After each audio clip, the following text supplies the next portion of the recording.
वो आत्माएं बहुत ही पुण्य कर्मी प्राणी हैं जो इस सत्संग के अंदर पार्टिसिपेट करती हैं, जो इसमें पहुंच जाती हैं, भाग लेती हैं। बहुत ही पुण्य कर्मों से जन्म जन्मांतर के अच्छे शुभ कर्मों के परिणाम स्वरूप इस प्राणी को मानव शरीर प्राप्त होता है। मानव शरीर प्राप्त करके बहुत ही पुण्यकर्मी और प्राणी जो होते हैं, मानव शरीर में भी जो अत्यधिक पुण्यकर्मी प्राणी होते हैं, शुभ संस्कारी होते हैं, उनको सत्संग प्राप्त होता है।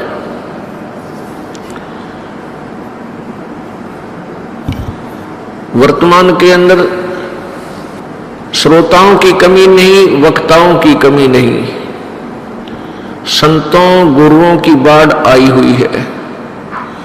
उधर से श्रद्धालु भी बहुत ही श्रद्धा के साथ परमात्मा प्राप्ति के उद्देश्य से सत्संग श्रवण करने के लिए अन्य संतों के पास जाते हैं। उन अन्य संतों के पास सत्संग नहीं है। सत्संग का अर्थ होता है सत्य, जहां पर सत्य ज्ञान प्रचार होता हो। सत्य ज्ञान कौन सा है? जो हमारे सदग्रंथों में विद्यमान है। सदग्रंथ कौन कौन से हैं? पवित्र कबीर देव कबीर साहब उस सच्चिदानंद घन ब्रह्म की अमृतवाणी अर्थात पांचवा वेद, पवित्र चारों वेद, पवित्र कुरान शरीफ, पवित्र बाइबल और पवित्र 18 पुराण, पवित्र श्रीमद् भगवत गीता, ये हमारे सदग्रंथ हैं। ये हमारे सिलेबस है, ये हमारा पाठ्यक्रम है उन पुण्यात्माओं का जो परमात्मा प्राप्ति का प्रयत्न करते हैं, जो स्टूडेंट हैं, श्रद्धालु हैं, डिवोटी हैं। और जो टीचर सिलेबस से बाहर की बातें, बाहर का ज्ञान, बाहर की थ्योरी, सिद्धांत, मनमुखी कहानियां जो विद्यार्थियों को सुनाते और समझाते हैं, वो टीचर ठीक नहीं।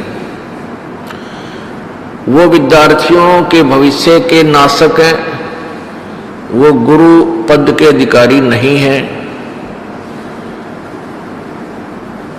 इसी प्रकार जो संत जो गुरु पद प्राप्त करके और शास्त्रों के विपरीत ज्ञान देते हैं, सदग्रंथों से विरुद्ध ज्ञान देते हैं, जिनको कुछ भी पता नहीं सदग्रंथ में क्या बताते हैं, वो संत ठीक नहीं, वो गुरु नहीं है, वो दुश्मन है इस मनुष्य जीवन के, शत्रु है इस अनमोल जीवन के। वो कीड़े हैं, जैसे फसल को कीड़ा खा जाता है, उसको नष्ट कर देता है। वो ऐसे गुरु हैं, ऐसे संत हैं जैसे अमर बेल होती है।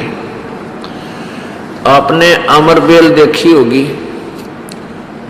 वह कैसी होती है? एक पीले से कलर की बेल होती है जो वृक्षों के ऊपर होती है, और उस बेल के अपने बहुत कम पत्ते होते हैं। वो वैसे पतली सी होती है जैसे धागा सा होता है, जैसे ये सूत होता है, ये राजमिस्त्री प्रयोग करते हैं, इतने मोटा होता है। और वो पीली सी बेल पूरे पेड़ के टहनियों के, छोटी छोटी शाखाओं के और डार के लिपट जाती है, उसके चारों तरफ लपेटे लगा लेती है। वो ऐसी लगती है जैसे ये बहुत ही प्यार करती है इनसे, वृक्ष से, और वो उसके सारे आहार को चूस रही होती है, नष्ट कर रही होती है, और वो वृक्ष सूख जाता है, नष्ट हो जाता है। ऐसे ही ये संत जो नकली गुरु, नकली संत, नकली महर्षि हैं, इनकी बोलने की शैली, इनके जो है व्यवहार, से ऐसा लगता है जैसे बहुत ही अच्छी आत्मा है और इनका उद्देश्य बहुत ही परोपकार का है, लेकिन वो उन शिष्यों के ऊपर, अपने अनुयायियों के ऊपर वह अमर बेल की तरह लिपटा हुआ है, उनके जीवन को नष्ट कर रहा है। ईसा मसीह जी ने कहा था कि जिन गुरुओं को तुम अच्छे मानते हो और जिनके पास तुम जाकर के अपना कल्याण चाहते हो और उनको ज्ञान है नहीं, तत्व ज्ञान उनके पास नहीं है, वो सत्य से परिचित नहीं है, वो तुम्हें बहुत अच्छे अवश्य लगते हैं क्योंकि आपको चाह है भगवान की, आपको तलाश है संत की और आप सोच बैठे हो कि हमें हमें संत मिल गए हैं और वो आपको बहुत प्यारे लगते हैं, बहुत अच्छे बोलते हैं, आपके से विनम्र भाव से प्यार से बातें भी करते हैं तुम्हारे गुरुजी। वो ऐसे हैं जैसे तुम्हें वो भेड़ दिखाई देते हैं, यानी बहुत शरीफ, बहुत ही अच्छी, लेकिन वो भेड़िए हैं जो तुम्हारे जीवन को खा रहे हैं।